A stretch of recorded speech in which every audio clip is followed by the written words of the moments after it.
মদ্যপান, ধূমপান ও ড্রাগ সেবন স্বাস্থ্যের পক্ষে ক্ষতিকারক।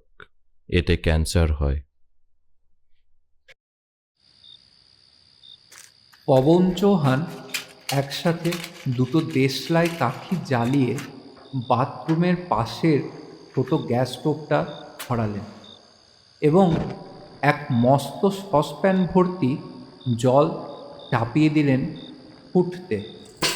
হাতের HMT ঘড়িটা একবার দেখে নিলেন। ওটা তার ঠাকুরদার আমলের স্মৃতি। ঘড়ির কাঁটা তখন রাত 3:45। উপত্যকার নিচ থেকে তখন নাগারা, ঘড়িয়াল, রণশিঙা আর কর্নালের আওয়াজ শুনতে পাচ্ছিলেন। যোগিনী মাতা মন্দিরের শোভাযাত্রা প্রতি মিনিটে পাহাড় বেয়ে উপরে উঠে আসছিল, আর এদিকে কনকনে ঠান্ডায় জল ফুটতেই যেন অনন্তকাল সময় নিচ্ছিল। টানা 3 দিন ধরে তুষারপাত হচ্ছে, আর ভোরের এই সময়টাতে তাপমাত্রা সব থেকে নিচে নেমে যায়। 20 বছর আগে হলে হয়তো তিনি হালকা গরম জলেই স্নান ছেড়ে নিতে পারতেন, কিন্তু এখন শীতকাল। তার এই বুড়ো হাড়ের জন্য টগবগে গরম জল দরকার। জল ফুটতেই তিনি তড়িঘড়ি স্নান সেরে নিলেন এবং কয়েক পরত পশমের পোশাক আর নিজের সেরা বুশেরি টুপিটা পরে তৈরি হয়ে নিলেন। বাইরে বেরোনোর সময় অভ্যাসবশত টুপিতে কয়েকটা পাইন পাতা গুঁজে নিলেন। এটা তার দীর্ঘদিনের নিজস্ব স্টাইল। তার কাঠকুনি শৈলীর বাড়ির বাইরের উঠোনটা প্রায় হাঁটু সমান বরফে ঢাকা ছিল। বয়স বাড়ার সাথে সাথে তার মনে হতো যেন প্রতি বছর বরফ পড়ার পরিমাণও বাড়ছে। তিনি ভাবতেন, প্রকৃতি কি তবে তার ভাগ্যের সাথে হাত মিলিয়ে তার বিরুদ্ধে ষড়যন্ত্র করছে, আর তাকে কষ্ট দিয়ে কোনো এক বিকৃত আনন্দ পাচ্ছে? চারপাশ তখনও অন্ধকার আর হাড় কাঁপানো ঠান্ডা। তিনি ভাবছিলেন একাই মন্দিরের দিকে রওনা দেবেন নাকি শোভাযাত্রার জন্য অপেক্ষা করবেন। শোভাযাত্রার মশালগুলোর আগুনের সোনালি আভা বরফের ওপর প্রতিফলিত হতে দেখা যাচ্ছে। সেই আলোয় তিনি রানা সিংহের নীল আর লাল রঙের কাঠের বাড়িটা আবছা দেখতে পাচ্ছেন। আর মাত্র 15 মিনিট। হাঁটু সমান বরফ ঠেলে আর পথের ধারের প্রতিটা বাড়িতে থামতে থামতে তার বাড়ি পর্যন্ত পৌঁছাতে শোভাযাত্রার আরও 15 মিনিট লাগবে। তিনি অপেক্ষা করবেন ঠিক করে আবার ভেতরে চলে গেলেন। তার স্ত্রী তখনও গভীর ঘুমে মগ্ন। পবন ভাবলেন ওর ঘুম না ভাঙানোই ভালো। কিছুক্ষণ বাদেই শোভাযাত্রা তার বাড়ির খুব কাছে চলে এলো। উঠোনের একদম কাছে রণশিঙা আর কর্নালের শব্দ শুনে তিনি তাড়াহুড়ো করে কিছু গমের দানা, ধানের দানা আর বুনো ফুল নিয়ে বাইরে বেরোলেন। কোনাকুনিভাবে তিনি দেখতে পাচ্ছিলেন মশালের লালচে সোনালি আলোয় বরফের ওপর ছায়ারা নাচছে, আর রণশিঙার আওয়াজ দেবী আগমনের ঘোষণা করছে। কি গো, তোমার তো আমাকে একটু জাগানো উচিত ছিল। নাগারার আওয়াজের মাঝে তিনি টেরই পাননি যে তার স্ত্রী কখন পেছনে এসে দাঁড়িয়েছেন। হ্যাঁ, ও তুমি তুমি খুব শান্তিতে ঘুমোচ্ছিলে তো, তাই আর বিরক্ত করতে চাই। তা বললে হয়? দেবী আমাদের দোরগোড়ায়, তাকে বরণ না করে আমি ঘুমিয়ে থাকলে সেটা যে পাপ হতো। ভাগ্যিস আমার শব্দে ঘুমটা ভাঙলো। নাগারার শব্দ আরও জোরালো হলো, আর অসংখ্য কাঠের মশালের আলোয় চারপাশ উজ্জ্বল হয়ে ওঠায় ছায়াগুলো আরও গাঢ় দেখালো। আলো আর গ্রামবাসীরা নাগারা আর ঘড়িয়ালের তালের সাথে তাল মিলিয়ে নাচছিল। তাদের উপরে বাহকদের কাঁধে চেপে নাচছিলেন যোগিনী মাতার সোনালী মুখাবয়বের মূর্তি। দেবীর সোনালী মুকুট আর পোশাকে লাগানো লাল হলুদ পশমের ঝালরগুলো নাগারার প্রতিটা টোকায় আর নাচের প্রতিটা ছন্দে দুলে উঠছে। দেবীর সেই নিখুঁতভাবে খোদাই করা সোনালী মুখ আর মায়াবী চোখ দেখে পবন চৌহানের মন ভক্তিতে ভরে উঠল। তিনি হাঁটু গেড়ে বসে মাটিতে মাথা ঠেকিয়ে প্রণাম করলেন। তার পেছনে তার স্ত্রীও তাই করলেন। তিনি দেবী মূর্তির চরণে সেই গম, ধান আর বুনো ফুলগুলো নিবেদন করে প্রার্থনা করলেন। দিল্লিতে থাকা তার ছেলের মঙ্গলের জন্য প্রার্থনা করলেন। মাতা রানী, আমাদের ছেলেকে ভালো রেখো, ওর মঙ্গল করো মা, ওর কল্যাণ করো মা গো। মাতাজি, আমার পরিবহন ব্যবসাটা দাঁড় করিয়ে দাও মা। আমার স্ত্রীকে সুস্থ করে তোলো মা। ওর সুস্থ হয়ে ওঠাটা বেশি দরকার। এরপর তিনি শোভাযাত্রার পিছু পিছু পাহাড়ের চূড়ায় যোগিনী মাতার মন্দিরের দিকে রওনা দিলেন। বরফের ওপর দিয়ে খুব সাবধানে পথ চললেন। সারা জীবন পাহাড়ে কাটিয়ে বরফের ওপর দিয়ে হাঁটার ব্যাপারে তিনি ভীষণ আত্মবিশ্বাসী ছিলেন, এমনকি চটি পায়ে দিয়েও। যখন শোভাযাত্রা চূড়ায় পৌঁছালো তখন জলরি ওপাশ থেকে সূর্য উঁকি দিচ্ছে। ভোরের প্রথম আলো বরফকে আলতো করে ছুঁয়ে দিল। গোলাপি আভাযুক্ত ভোরের আলোয় বরফে ঢাকা যোগিনী মাতার মন্দিরটা দেখতে ঠিক স্বপ্নের মতো লাগছে। নাগারা থামল আর রণসিংহার শব্দে পুজো শুরু। ওম নমঃ শিবায়, নমঃ শিবায়, নমঃ শিবায়, কালী কালী মহাকালী, ওম নমঃ শিবায়, ওম নমঃ শিবায়, নমঃ শিবায়, ওম নমঃ শিবায়, নমঃ শিবায়, ওম নমঃ। তারপর বলি দেওয়া হলো। পুজো শেষ হলে লোকজন ছোট ছোট দলে ভাগ হয়ে গ্রামের দিকে নামতে শুরু করল। পবন চৌহানও নামতে শুরু করলেন। বগলে পাতায় মোড়া প্রসাদ নিয়ে তিনি একটা বিড়ি ধরালেন। তার সাথে যোগ দিলেন ওমচাঁদ সিং আর তার ছোট নাতনি। ওমচাঁদের বয়স তার কাছাকাছিই হবে, আর ওমচাঁদের ছেলে পবনের ছেলের চেয়ে বছর দুয়েকের বড়। নাতনিটির বয়স বছর তিনেক হবে। কয়েক পরত মোটা পশমের পোশাকে মোড়ানো ওমচাঁদের সেই লালচে গালের নাতনিটিকে দেখে পবনের নিজেরও একটা নাতনির জন্য খুব মন কেমন করে উঠল। আলওয়া গ্রামটি ধীরে ধীরে জেগে উঠছে, আর মানুষজন দৈনন্দিন কাজের জন্য তৈরি হচ্ছে।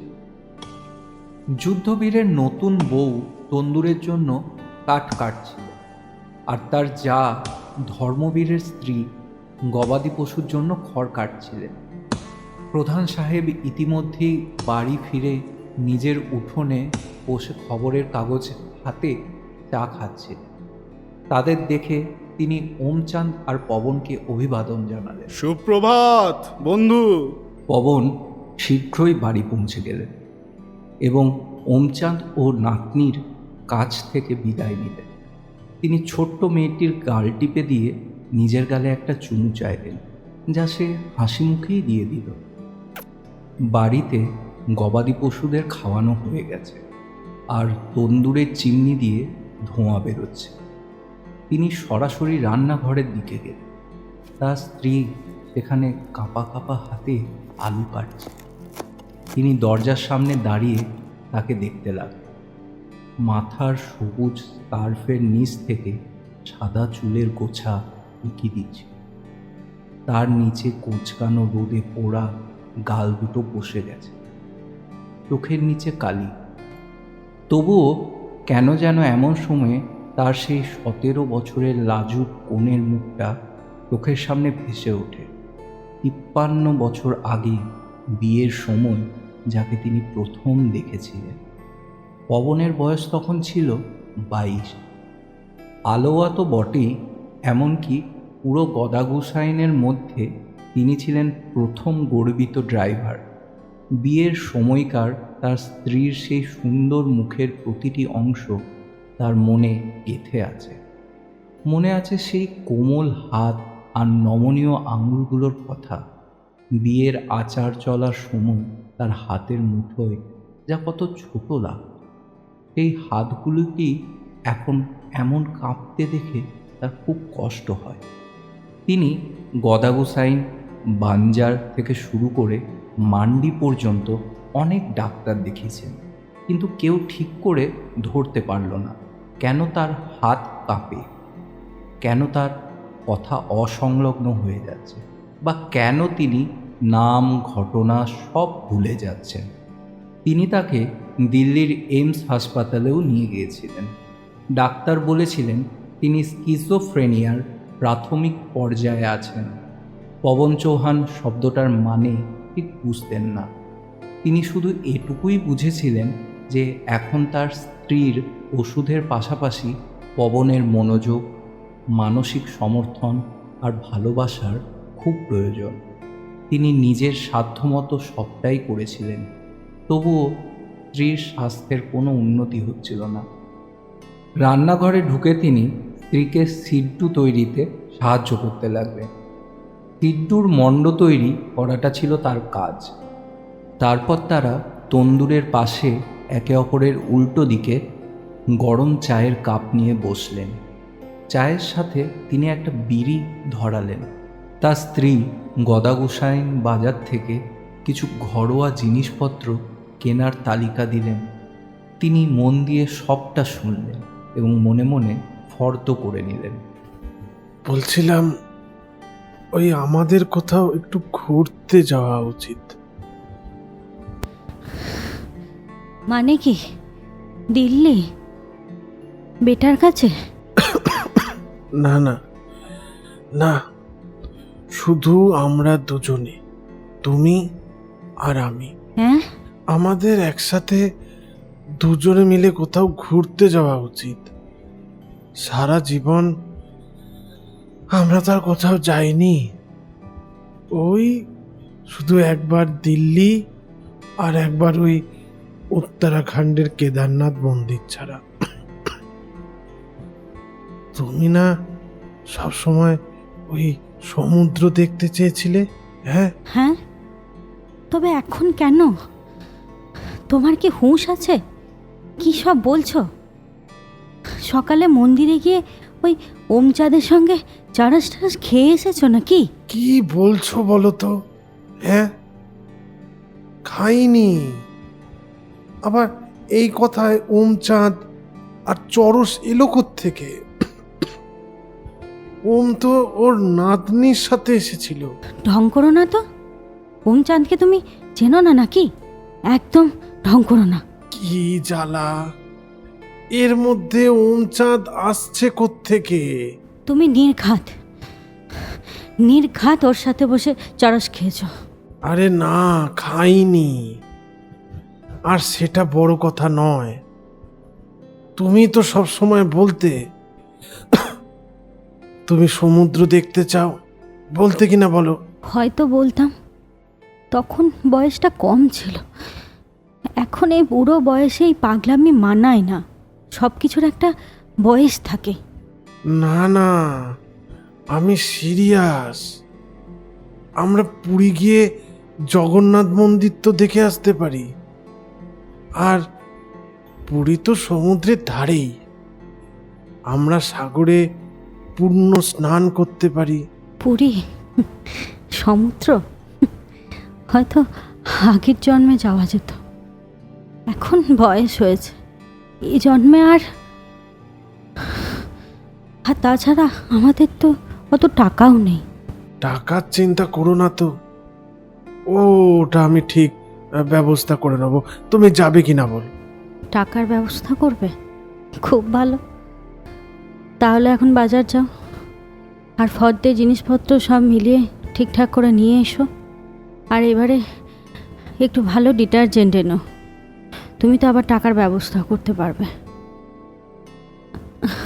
হ্যাঁ, আচ্ছা, বাঞ্জার থেকে এখনো বাস আসার সময় হয়নি? হ্যাঁ হ্যাঁ, এবার বেরোতে হবে, এবার বেরোতে হবে। তা তুমি কথা দাও, কথা দাও, তুমি পুরীর ব্যাপারটা ভেবে দেখবে। আচ্ছা আচ্ছা, ঠিক আছে বাবা, ভেবে দেখা যাবে, কিন্তু এখন খরচপাতির দিকটাও তো দেখতে হবে। খরচা টরচা নিয়ে ভেবো না, আমি সামলে নেব বলছি তো। আচ্ছা আচ্ছা, ঠিক আছে, তুমি এখন যাও। পবনও হাসলেন। রান্নাঘরের দরজায় তিনি আরও কয়েক মুহূর্ত দাঁড়িয়ে রইলেন আর দেখলেন স্ত্রী গ্যাস স্টোভে আলু রান্না শুরু করেছেন। যাওয়ার সময় তিনি আবার বলে গেলেন, ভেবে ভেবে দেখো কিন্তু। স্ত্রীর ওই উজ্জ্বল হাসি দেখে তার নিজের হাসি আর থামছিল না। পবন চৌহান গদাগুসাইন বাজারের দিকে রওনা দিলেন, বরফের কিনারা দিয়ে সাবধানে পা ফেলে। বরফ কোথায় শক্ত হয়ে জমে আছে তিনি জানতেন, আর সেখানেই পা রাখছিলেন যাতে পা ডুবে না যায়। দূর থেকে বাসের হর্ন শোনা যাচ্ছে। সকালে রাস্তা পরিষ্কার করা হয়েছে, তাই বাস তাড়াতাড়ি পৌঁছে যাবে। তিনি রানা সিংয়ের বাড়ির পাশ দিয়ে পাইন বনের শর্টকাট রাস্তাটা ধরলেন। বাড়িটা পার হওয়ার সময় দেখলেন রানা সিংয়ের গাড়িটা বরফের চাদরের নিচে ঘুমিয়ে আছে। এক মুহূর্ত দাঁড়িয়ে তিনি নিচের উপত্যকাটার দিকে তাকালেন। বাজার তখন সরগরম। লেট পাথরের তেরছা ছাদগুলোর চিমনি দিয়ে ধোঁয়া বেরোচ্ছিল। গ্রামের মাঝখান দিয়ে বয়ে চলা ছোট ঝর্ণাটার বরফ গলতে শুরু করেছে। ওই জল কত ঠান্ডা হবে ভাবতেই পবনের গায়ে কাঁটা দিল। তার বাঁ দিকে নিজের গ্রাম আলোয়া রোদের আলোয় স্নান করছে। বরফ থেকে ঠিকরে আসা আলো এতটাই উজ্জ্বল যে এই সময়ে ওদিকে তাকালে চোখ ধাঁধিয়ে যায়।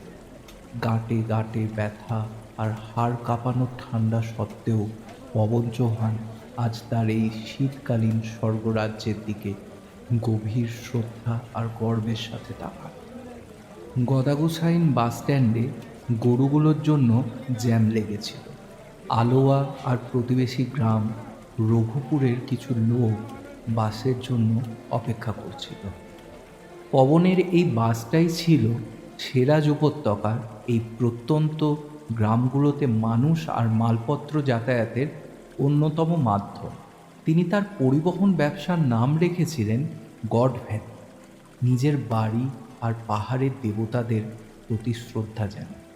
পবন ড্রাইভার হিসেবে জীবন শুরু করেছিলেন। তিনি ছিলেন পুরো গদাগুসাইন অঞ্চলের প্রথম ড্রাইভার। মাত্র 19 বছর বয়সে বাঞ্জারে তিনি ড্রাইভিং শিখেছিলেন। ছোট পিকআপ গাড়ি চালানো দিয়ে শুরু করে বাঞ্জার বাস স্ট্যান্ড থেকে পুরো তীর্থন আর সেরাজ উপত্যকায় মানুষ পৌঁছে দিতেন। দীর্ঘ 50 বছর তিনি এই উপত্যকায় গাড়ি চালিয়েছেন, কখনো মান্ডি বা মানালি পর্যন্ত।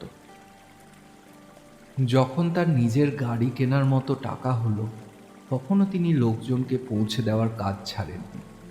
এমনকি যখন তার একাধিক গাড়ি আর বাস হলো এবং তিনি গড ভ্যালি ট্রান্সপোর্টসের মালিক হলেন, তখনও তিনি কাজ চালিয়ে গেছেন। কিন্তু 40 বছর পর এখন তার ব্যবসা খুব একটা লাভে চলছিল না। বাঞ্জার আর আশেপাশের লোকেদের এখন নিজস্ব গাড়ি আছে, আর যাদের নেই সেই গরিব মানুষরা বাসেই যাতায়াত করতে পছন্দ করে। জিভি শহরটা এখনও পর্যটকদের কেন্দ্র হয়ে উঠেছে, আর পর্যটকদের যাতায়াতের জন্য বেশিরভাগ গাড়ি এখন আউটের লোকজনের। ফলে পবনের ব্যবসায় মন্দা চলছিল। তার ছেলে পারিবারিক ব্যবসা দেখতে রাজি হয়। সে দিল্লি বিশ্ববিদ্যালয়ে মিডিয়া স্টাডিজ নিয়ে পড়াশোনা করছিল। পবন জানতেন না মিডিয়া স্টাডিজ কী, তবুও তিনি ছেলেকে সমর্থন করেছিলেন। নিজের আর্থিক অবস্থার কথা তিনি ছেলেকে বুঝতে দেননি। শুধু তার স্ত্রী জানতেন। তিনি পুরোপুরি দেউলিয়া হয়ে যাননি, তবে আগের মতো সচ্ছলও ছিলেন না। তিনি হিসেব কষে দেখেছিলেন তার 4টে গাড়ির মধ্যে একটা বিক্রি করলে বাকি জীবনটা তাদের ভালোভাবে কেটে যাবে।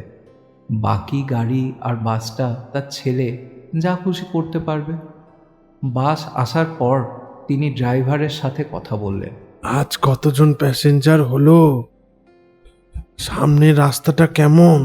রাস্তা পরিষ্কারই, শুধু বাহু থেকে গদাগুসাইন পর্যন্ত বরফ একটু বেশি যা, তবে তা রাস্তার পাশে সরিয়ে রাখা হয়েছে।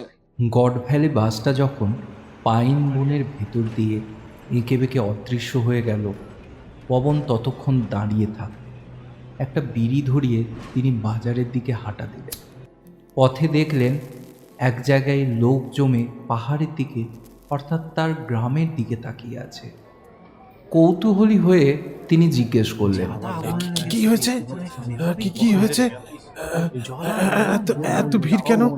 আলোয়ার একটা বাড়িতে আগুন লেগেছে। আরে ওটা তো পবন কাকুর বাড়ি রে। পবন মনে করতে পারছিলেন না তিনি কিভাবে বাড়ি পৌঁছালেন, কে তাকে সাহায্য করল, বা কোন পথে তিনি এলেন। তার সব কিছু ঝাপসা হয়ে আসছিল। তার শুধু মনে পড়ে যখন তিনি পৌঁছালেন বাড়িতে কালো হয়ে যাওয়া আর বেঁকে যাওয়া কয়েকটা বাসন আর তার স্ত্রীর ঝলসে যাওয়া দেহটা ছাড়া আর কিছুই অবশিষ্ট ছিল না। তার মনে ছিল না কারা ভিড় করেছিল বা কে তার ছেলেকে খবর দিয়েছিল। পুলিশ কখন এসে তদন্ত করে গেল যে স্টোভ খোলা থাকার কারণেই আগুন লেগেছে, তাও তার মনে ছিল না। তিনি কিছু খেয়েছিলেন কিনা বা স্নান করেছিলেন কিনা সে হুঁশও ছিল না। ছেলে কখন ফিরে এলো তাও তিনি খেয়াল করেনি। তার শুধু মনে পড়ছিল রান্নাঘর থেকে বেরোনোর সময় স্ত্রীর সেই হাসি আর বলা কথা। ভেবে দেখব। যখন সেই ঝলসে যাওয়া দেহটাকে শেষ কৃত্যের জন্য নিয়ে যাওয়া হচ্ছিল, পবন বাধা দিতে চেয়েছিলেন, কিন্তু ওমচাঁদ তার পাশে এসে যখন বললেন যে তার স্ত্রী তাকে এভাবে বিপর্যস্ত অবস্থায় দেখতে চাইতেন না, তখন পবন কিছুটা শান্ত হলেন। দাহকার্য শেষ হলো। একটা ছোট্ট পিতলের কলসিতে চিতাভস্ম সংগ্রহ করা হলো, আর 13 দিনের শ্রাদ্ধ শান্তিও মিটে গেল। তার ছেলে জেদ ধরল, বাবা, এখানে আর কিছু বাকি নেই, তাই আমি ঠিক করেছি গাড়ি বাস সব বিক্রি করে দেব আর পাকাপাকিভাবে গিয়ে দিল্লিতে থাকব। পবন অমত করলেন না, শুধু বললেন, শুধু যাওয়ার আগে আমাকে একটা জায়গায় যেতে হবে।